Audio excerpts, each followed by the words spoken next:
అహ్మదాబాద్ విమాన ప్రమాదం నేపథ్యంలో directorate general of civil aviation కీలక నిర్ణయం తీసుకుంది. దాదాపు 300 మంది చావుకు కారణమైన బోయింగ్ విమానాల భద్రతపై తనిఖీలకు ఆదేశించింది. అన్ని బోయింగ్ విమానాలను తనిఖీ చేయాలని ఎయిర్ ఇండియాకు డీజీసీఐ ఆదేశాలు జారీ చేసింది. బోయింగ్ విమానాలు తనిఖీ చేసి నివేదిక సమర్పించాలని ఆదేశించింది కూడా.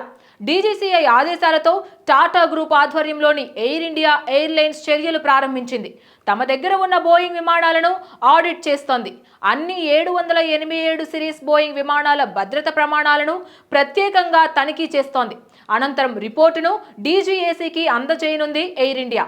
ప్రస్తుతం ఎయిర్ ఇండియా 26 బోయింగ్ 787-8, 7 బోయింగ్ 787-9 విమానాలు నడుపుతోంది.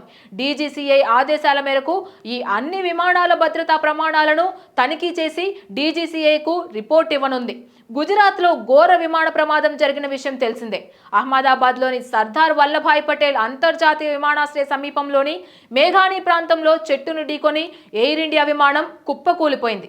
230 మంది ప్రయాణికులు, 2 పైలట్లు, 10 మంది సిబ్బంది, మొత్తం 242 మందితో ఎయిర్ ఇండియా బోయింగ్ విమానం అహ్మదాబాద్ నుంచి లండన్ బయలుదేరింది. ఎయిర్పోర్ట్ నుంచి టేక్ ఆఫ్ అయిన 5 నిమిషాల్లోనే విమానాశ్రయం సమీపంలోని చెట్టును ఢీకొని జనావాసాల్లో కుప్పకూలిపోయింది. ఈ ప్రమాదంలో విమానంలోని ఒక ప్రయాణికుడు తప్ప మిగిలిన అందరూ కూడా సజీవ దహనమయ్యారు. అహ్మదాబాద్లో కుప్పకూలిన విమానం బోయింగ్ 787-8గా అధికారులు గుర్తించారు. ఈ ఘటనలో దాదాపు 300 మంది చనిపోవడంతో బోయింగ్ విమానాల భద్రతా ప్రమాణాలపై మరోసారి సందేహాలు వ్యక్తమవుతున్నాయి.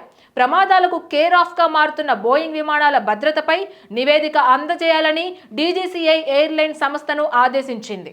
Please subscribe to the channel and download the Politicos app from the links in the description.